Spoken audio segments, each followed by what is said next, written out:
Bienvenido a Revive. Esperamos que este episodio le brinde a usted las herramientas que necesita para la renovación de su iglesia.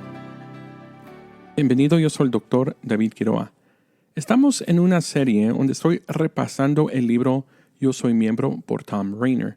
Así que he titulado esta serie Yo Soy Miembro de la Iglesia y ahora ¿qué? Y esta es la parte 3.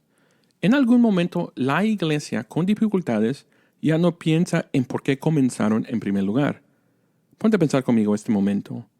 En algún momento Dios llamó a alguien para que plantara la iglesia donde está. ¿Y cuál crees tú que fue el objetivo? Fue el objetivo para contarle a la gente acerca de Jesús. Nosotros aquí en la iglesia, nosotros decimos algo como existimos para alcanzar a los perdidos y enseñar a los encontrados. Cuando una iglesia moribunda, si le puedo decir de esa manera, o con dificultades, se olvida su objetivo principal de alcanzar a gente para Cristo y darle las herramientas necesarias a la iglesia para que ellos vayan y alcancen a la gente para Cristo, hay un problema. Pero a menudo las iglesias que están luchando pasan de alcanzar a otros para el evangelio a pensar en sí mismos. Y cuando una iglesia está más preocupada por sus preferencias en lugar de alcanzar a otros para Cristo, entonces creo que hemos perdido nuestra meta.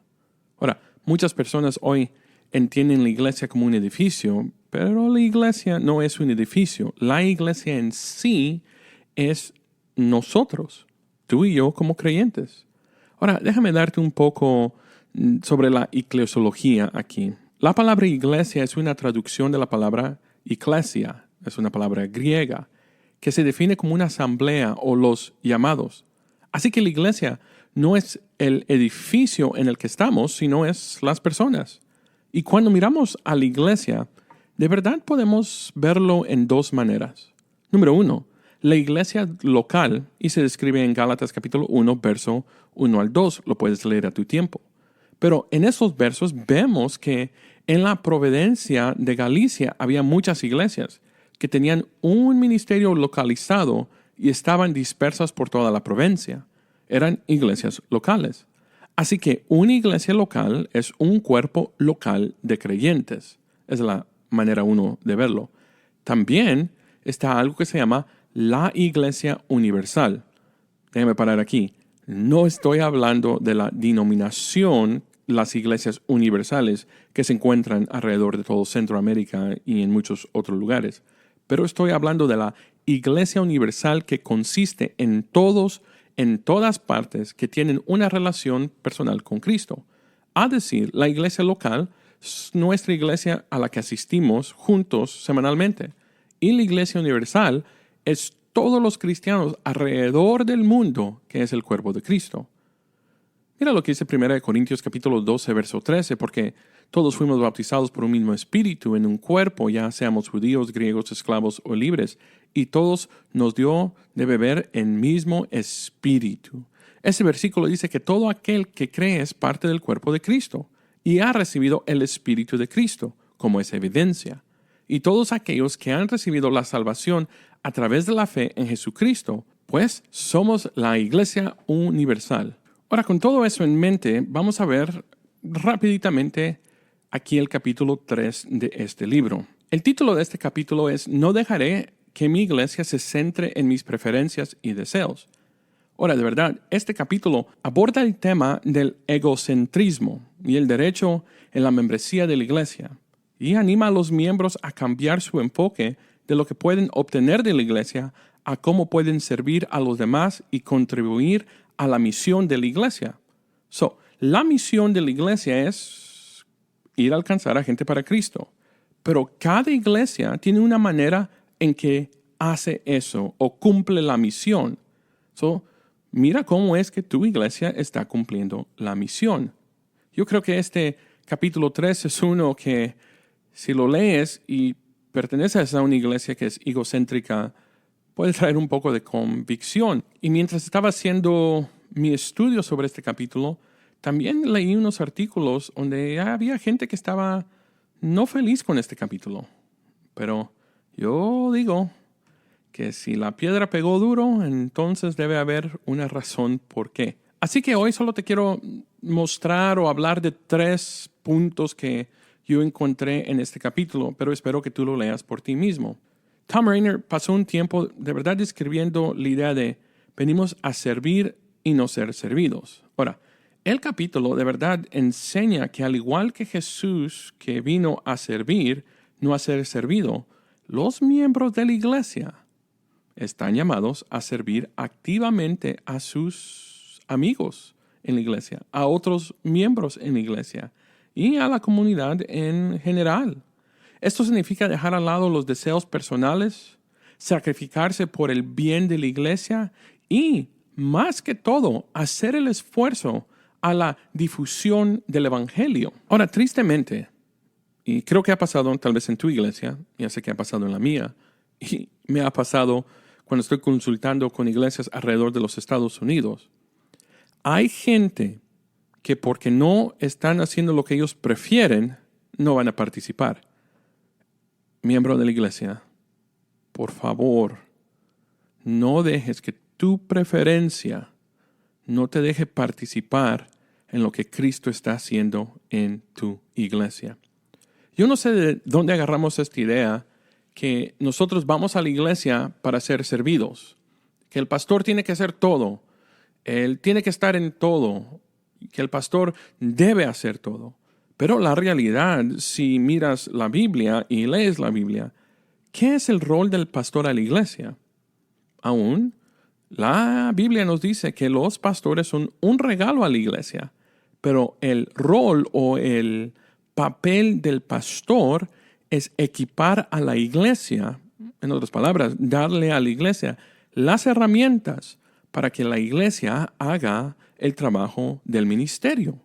A decir que un pastor debe estar reproduciendo a líderes, haciendo discípulos, para que la iglesia siga creciendo, no solo en números, pero también en madurez.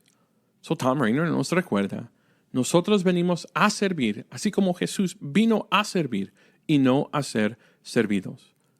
Miembro, quiero que tú mires en tu corazón. ¿Eres una persona que está dispuesta a servir para el evangelio o simplemente vienes a ser servido? La segunda cosa que aprendí en este capítulo, que es muy importante, es la unidad y el amor. Y yo creo que si tú lees este capítulo, vas a hacer una conexión entre el mensaje de este capítulo y la importancia de la unidad dentro de la iglesia. Mira, ¿cómo puedo decir esto? A veces, cuando no estamos caminando en unidad, es fácil que venga alguien fuera de la iglesia, prometa a la iglesia cosas maravillosas y se lleve mitad de la iglesia. Tristemente, esto pasa alrededor del mundo y deja de verdad un sentido duro porque los que estábamos ya no estamos, se fueron. Y mira, hay gente que se va por muchas razones. Tal vez está cansada, tal vez se van porque había pecado en la iglesia, o tal vez se van simplemente porque ya no están creciendo, o tal vez se van simplemente porque habían otros problemas. Pero también hay gente que se va cuando viene tal vez un nuevo pastor o viene una nueva persona a la iglesia y mira el problema. Y después lo que hace es que comienza a hablar como que si tiene todas las respuestas. Hay gente en la iglesia que viene a dividir. Mira, yo recomiendo que leas Hechos capítulo 20, donde Pablo está advirtiendo a la iglesia de los lobos. Lee Hechos capítulo 20. Aquí estamos hablando de la unidad y el amor. Mira, cuando hay amor mutuo, se demuestra en la manera que nosotros servimos a los demás. ¿Por qué? Porque servimos a los demás en primer lugar. Es la forma en que el mundo reconoce a los cristianos. Recuerda, ¿cómo sabrán que son mis discípulos? En la manera que se aman uno al otro. Mira, en general, el capítulo 3 anima a los miembros de la iglesia a adoptar activamente una actitud de corazón de servicio, priorizar las necesidades de los demás sobre sus propios deseos y contribuir a la misión de la iglesia a través de la acción, No simplemente decir que somos cristianos, pero actuar lo que nosotros decimos que somos. Y un cristiano o una iglesia que no está discipulando o está siendo discipulado, que no está leyendo la palabra, no está aprendiendo la palabra, enseñando la palabra y alcanzando a los perdidos, tristemente es una iglesia que va a rumbo hasta cerrar sus puertas. Y puede ser que dure 1, 2, 3, 30, 40, 60 años. No estoy seguro.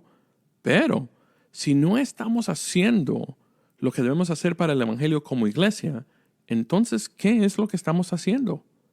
Ahora, Tom Rainer, en otro libro muy bueno, que tal vez un día lo repasaré, Autopsia de una iglesia fallecida, dice así: lamentablemente es raro ver a una iglesia que está muy enferma revertir su curso.